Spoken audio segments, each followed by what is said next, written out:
Hey everyone, what's up? It's Sarah and welcome back to my channel. In this video, we're gonna be talking about Jason from Unexpected, and it's kind of going to piggyback off of my last video that I did about Kylen and Jason. Like I did in my last video, I am gonna issue just a blanket trigger warning for domestic abuse, so viewer discretion is advised. I talked about this in my last video, but one of the quote, maybe good things that could come out of TLC deciding to air Kylen and Jason's storyline, this has had a lot of people talking.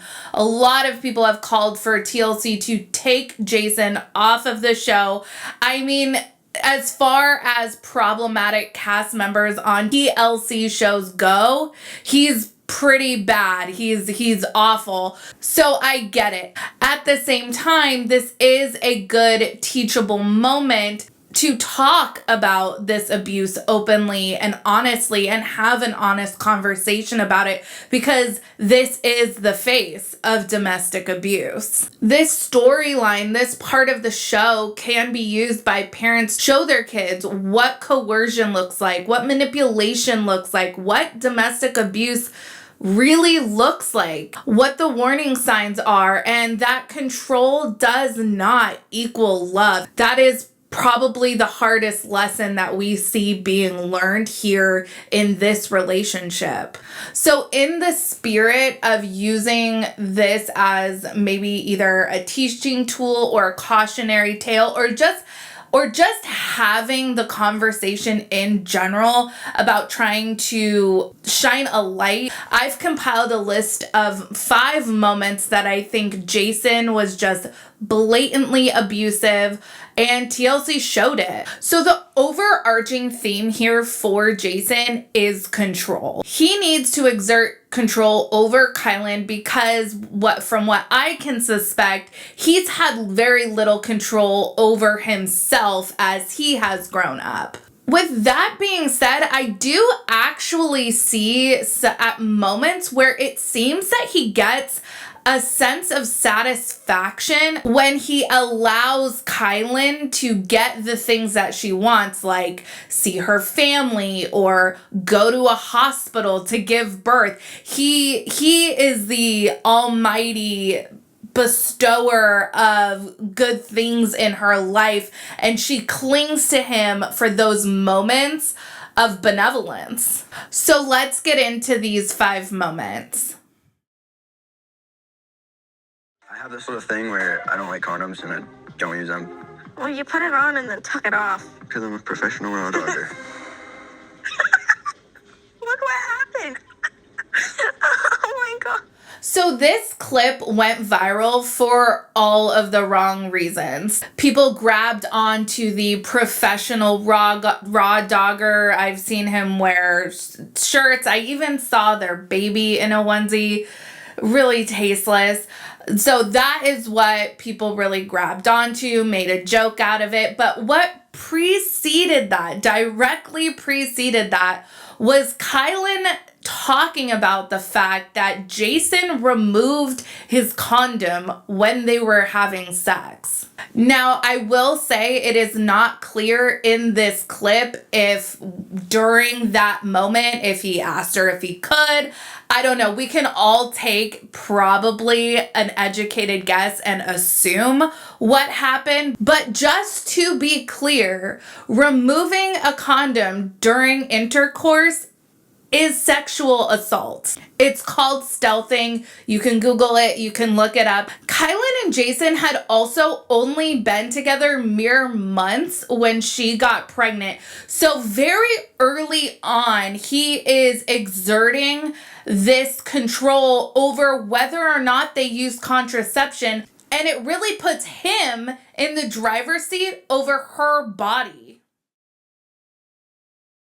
I do miss him sometimes, but I like living with Jason and being with him. Sound like a child. I miss my parents. Me wanting to see my parents has nothing to do with growing up at all. I just wish you understood where I was coming from. I'm trying to make you grow up and take the next steps to be an adult and a parent. In the early episodes of this season, Kylen recounts being a very shy child and being very close to her mom. I think she described it as like being on her mom's leg. Like she was always under her mom, like very, very attached to her. And we see Jason pulling her further and further away from her family. Something her parents talk about often throughout the show is how little they get to see Kylen, and when they do get to see Kylen, Jason has to be present. Now we see with Jason, when the medical staff is involved, he gets very upset because he gets upset over anyone who is trying to influence Kylen. That was the entire reason why he wanted the home birth. He said it was because, you know, the hospitals treat teen dads poorly, but I think it was because usually medical staff goes and assists the person needing medical attention, and Jason can't handle that. He can't handle not being the authority in that situation. So Kylen, being close to her mom, like anybody typically would probably be more likely to be influenced by their own family. So we see what it was like with medical staff. I think Jason planned early on to start this isolation from her parents to lessen that influence, lessen the say that she would have over her own birth. Kylen is 41 weeks and 6 days pregnant today, and she's in labor, I think. She declined a cervical exam and intake. I'm not sure why. So we're just going to keep an eye on things and try and make her as comfortable as possible. Right off the bat, Jason is exerting his dominance in an extremely unsafe way. Those midwives cannot adequately assess Kylen and deliver her the care that she needs if they have no idea how dilated she is. Jason did absolutely no research into the birthing process, so him attempting to interfere and interject in these moments just makes him look like a complete dumbass, and a dangerous dumbass who is putting 2 lives at stake. Although, like, we are proponents of natural birth and we're proponents of this being a natural process, and we know that it can be long and it can be difficult and it can be painful, we never ever want someone to needlessly suffer. And giving her an IV is such a simple, benign way aid her and help her suffer less. And tough it out. I mean, I think the midwives say everything here. He is even fighting them and arguing with them when all they are wanting to do is simply give her things that might help her. An IV so she's hydrated. He is interfering with her care. It became crystal clear to the midwives at the birthing center that this wasn't about a natural childbirth. This was about dominance. This isn't about Jason feeling included in the natural birthing process. This is about control. This, for Jason, was about removing all of Kylen's autonomy and him being the one who gets to dictate if she literally lives or dies. And subsequently, if Xavier, his son, lives or dies. Hi. Do you mind if I grab your temperature? Kylen. It's just to monitor closer for signs of any infection. Kylen. Kylen. Why aren't you talking to me? No. Yeah, no. I'll say it. No. Give him the phone. No. In my last video, I talked about the moment that Jason got kicked out of the delivery room at the hospital. Where we pick up in the most recent episode is immediately following that, where now Jason appears in the parking lot and he is screaming at Kylen over the phone, still trying to be the one in control of this delivery. This is a critical point in her delivery. I mean, all they're trying to do is take her temperature at the time that he is yelling, "Put me on speakerphone. I say no. I say no." If she spiked a fever, that would indicate she had an infection, and that would indicate she would immediately need to go have a cesarean. Jason is coming undone at the thought of not being in the room there for the birth. And it's not about he cares about seeing his son born. It's because he is not in control over the situation. And there was a moment that he even blamed Kylen, that he insinuates that she purposefully got the epidural so that if he got kicked out, she wouldn't be able to do anything. She would have to stay and it would all be her fault. I mean, he says multiple times that this is all her fault. All in all, watching these two has been extremely concerning for myself, both as a human and as a mom. It is just so troubling, the lack of parenting that I see occurring on both Kylen's parents' side and Jason's parents' side. I think that both sets of parents have certainly lacked Kylen, and I think that Jason's parents have certainly let him down as well. And as the mother of a toddler, I'm just taking all of this in personally, just to gather as much information as I can for when it comes time to have that conversation with my daughter about intimate partner relationships. What does a healthy one look like? What does a shit show, catastrophe, horrible relationship look like? Here's the example for that. And I think a key point also when we are highlighting this as a useful tool, as a cautionary tale about domestic violence, I think one really important thing to note here is that you can't always assume that your child is going to be the victim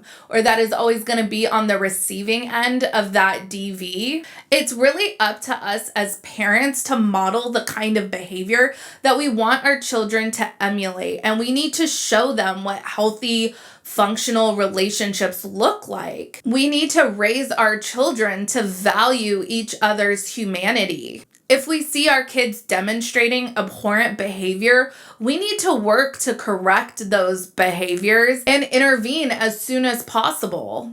I don't want my daughter ever to be the victim of DV, and I also don't want my daughter to ever perpetrate that on another human being. I went back and I watched most of all of the interviews with Jason and Kylen and Jason's parents. And one thing that really struck me in those interviews is that I get a really big sense that Jason's mother just tiptoes. It's almost like she's afraid of saying the wrong thing. That's just the general vibe that I got in those moments. She does seem to also have a fear of Jason, and I just can only imagine what goes on behind closed doors. Jason's dad, for his part, it seems like he just has completely abandoned any hope of Jason having a functional, productive life, and he kind of has this "it is what it is" attitude.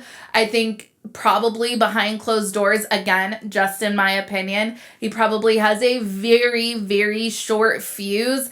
And probably Jason grew up with that notion of better to be seen and not heard. It really does seem like Jason emulates what he saw growing up, again, in my opinion. And besides parents being able to use this as a conversation starter, as a teaching moment, I think that the medical community can also use this as well to kind of craft a plan of action when you have a partner that is really trying to interfere and negatively impact the birthing process at any point, from like home and laboring to at a birthing center to in a hospital.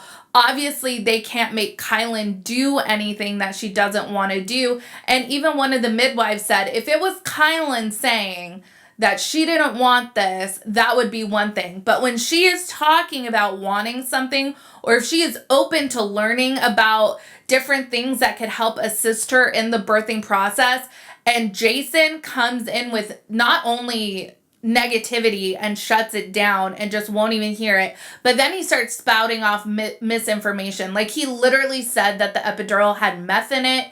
They're trying to give her an IV for hydration, and he says no, he doesn't want her to have her cervix checked. Like, didn't he accompany her to all of her prenatal appointments? What on earth? I'm just like, it's hard to wrap your mind around just the lack of understanding that I think the anesthesiologist said it best. Like, you have a severe lack of understanding of what's actually going on here. Anyways, you guys, I just wanted to come on here and talk about these moments that particularly stood out to me. Let me know what you think down in the comments. Make sure you like this video, subscribe to my channel, follow me on Instagram and Twitter at Reality Squad, and I'll catch you guys in the next video. Take care. Have a good one. Much love.